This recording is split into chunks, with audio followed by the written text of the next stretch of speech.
come to the bold analysis, I am speaking from the South Coast, the county of Kwale.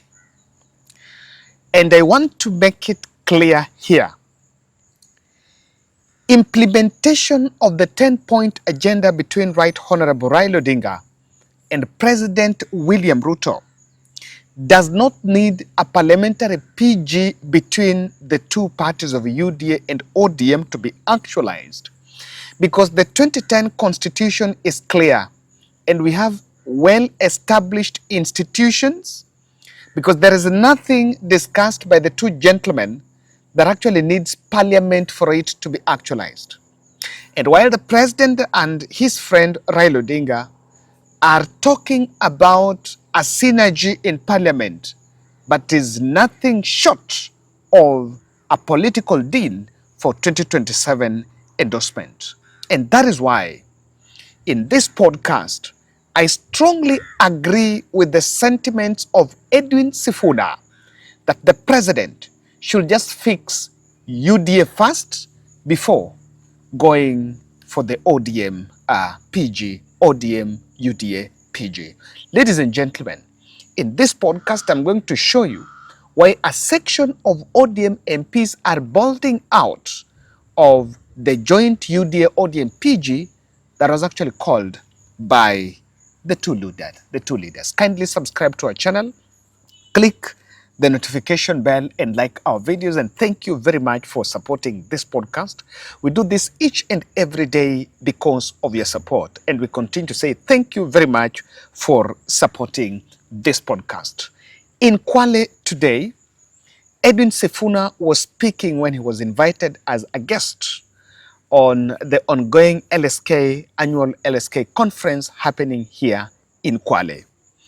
And Sifuna made a political statement telling the president on two things, responding on the allegations by the president that there are some people that MPs demand bribes from executive, and also telling him that he should not bother people with the ODM UDA PG.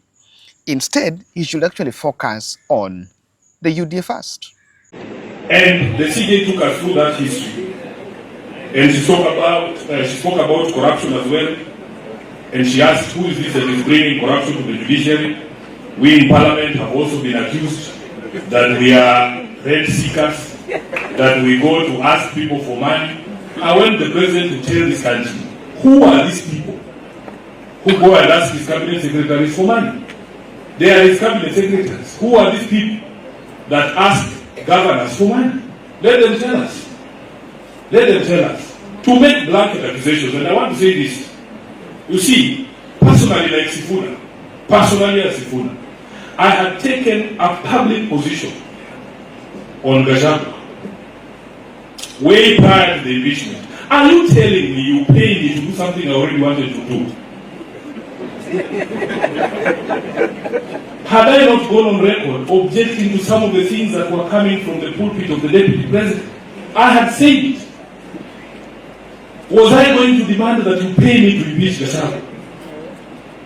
So, Honorable Kalonzo, some of these things that people say, they are besmirching the entire house. If somebody has come to ask you for money, say Sifuna asked me for money. There's a cabinet secretary who claims when they come to the Senate that somehow we ask them for money to be nice to them.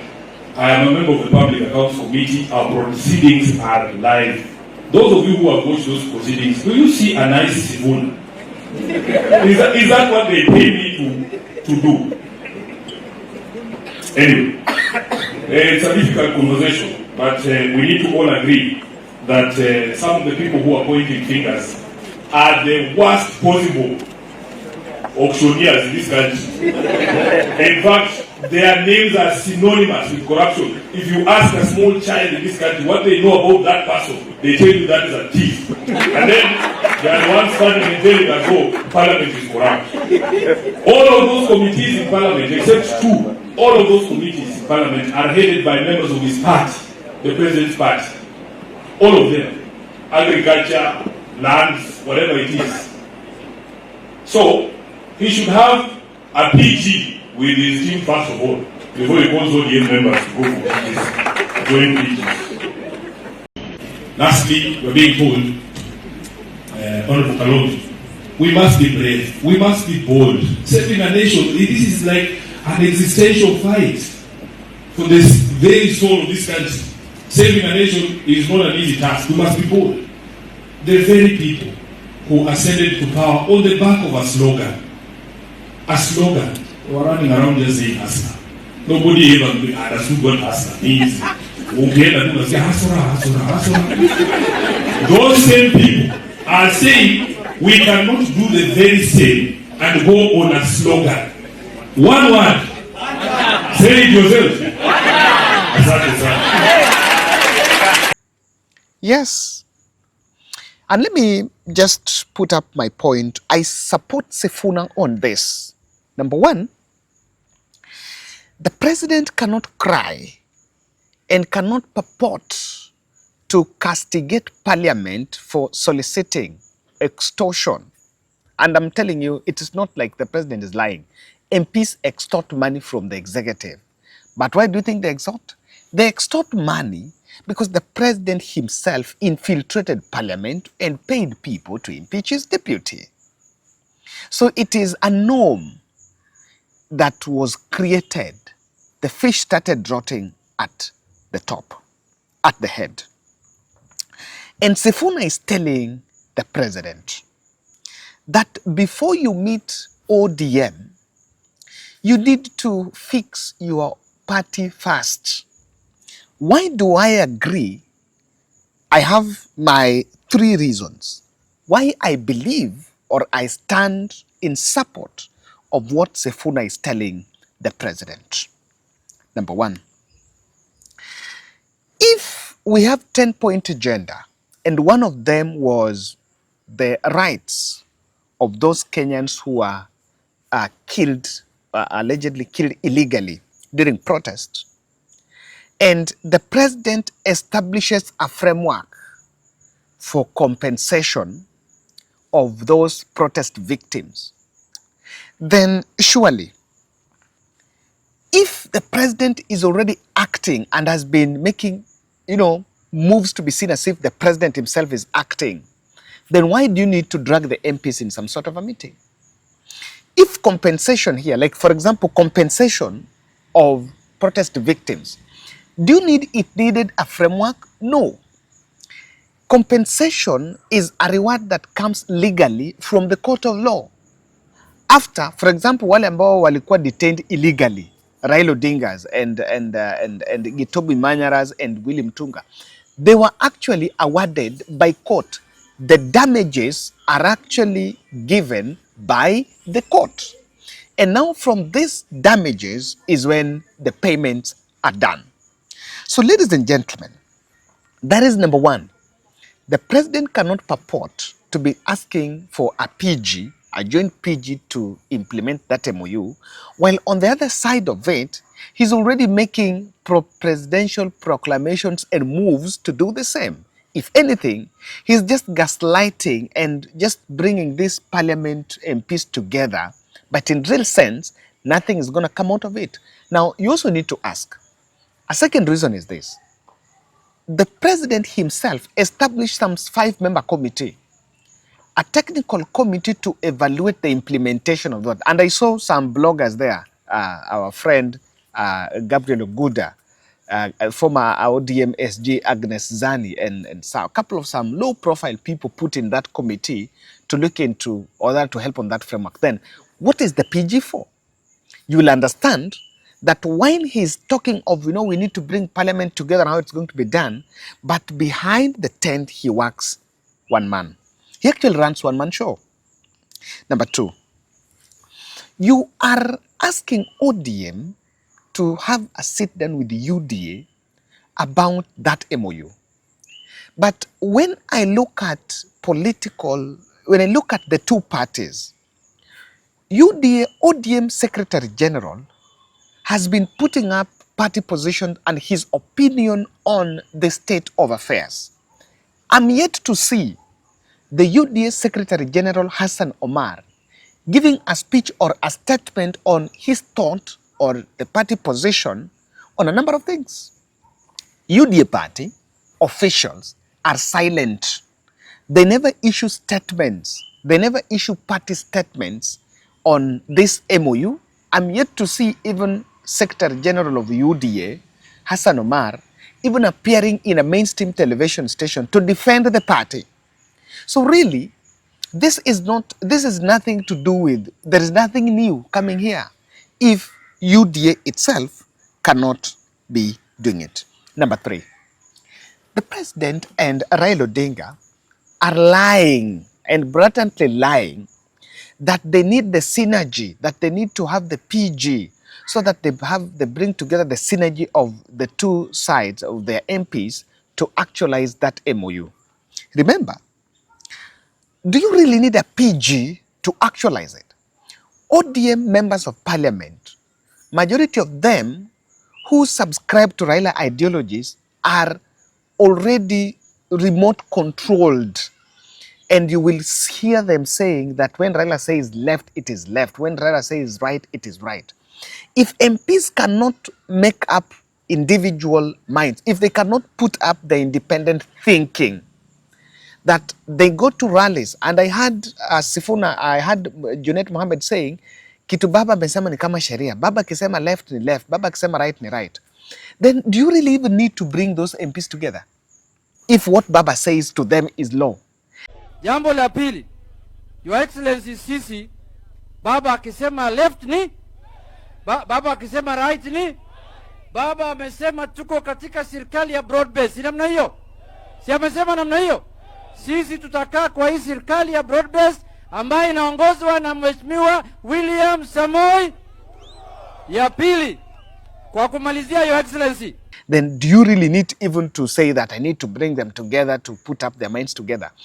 If the MPs are subscribing to what Raila says, then really they are as useless. You just need to talk to Raila. No MP is going to bring any new idea if it is not what the party leader have said. So to me, I can clearly see that what is being packaged by these fellows as the game changer, or rather what is going to bring up together, is not it. And in fact, William Ruto just wants to call a parliamentary group meeting of UDA party, and he knows two things: that the turnout will be low. Number one. Number two, he also knows that there are internal UDA party affairs. Now he wants turnout is low, so if you merge with ODM, probably is going to get a huge number, because they will bring, I understand the PG is supposed to bring together even some MCS. Number two, he understands that within the UDA party, there are issues. Remember the grassroots elections that were being done, they were not even finalized, and they have been riddled by a number of complaints by members. And a number of UDA party members have also been complaining that they have been sidelined. So at this point, he doesn't want to call UDA PG, and will want to merge it with ODM so that internal UDA affairs do not take a center stage. The party is dead. And the party members are saying it. I'm not the one saying it. Themselves, they are saying it. The party is dead. So this, what the president says, I want to fix UDA, is not like UDA. Actually, he's just finding a place to bring them together. And if you want to understand that what Sifuna is saying is an internal ODM affair from a section of MPs, in the same event, see Babu Owino telling him that continue injecting, we are with you. Thank you, and to Excellency Kalonzo Musyoka, go here and conquer the nation. My super senator, Edwin Sifuna, continue injecting with the syringe and the needle of a camel. To the President of the Republic of Kenya, you must respect the Constitution. Thank you, and God bless you. Sifuna is not your ordinary politician in the current political dispensation. Just a couple of days ago, he was, and if you look at this photo, he chaired a meeting of a caucus of some young MPs. That was Babu Owino, that was Gadonwa Mushomba, that was Caleb Hamisi. And we understand Moses Kuri is also joining that camp. I will analyze that later. So this is already a message that even as President Ruto and Raila are already talking and trying to whip members into this PG might not achieve a unit or rather a one voice that they want to achieve. Now, why section of ODM MPs are bolting out of this meeting is what I would want us to analyze in the next 3 minutes or 4 minutes. Then I will be out of your way. Number one, Sifuna and a section of MPs understand well. And, you know, we say these are young politicians. Babu Owino is not a young politician. These people are seasoned. They have been in this game for quite some time. Sifuna has been an ODM Secretary General for the last 8 years. So he's seen coalitions, 2017, 2022. He's been here for quite some time.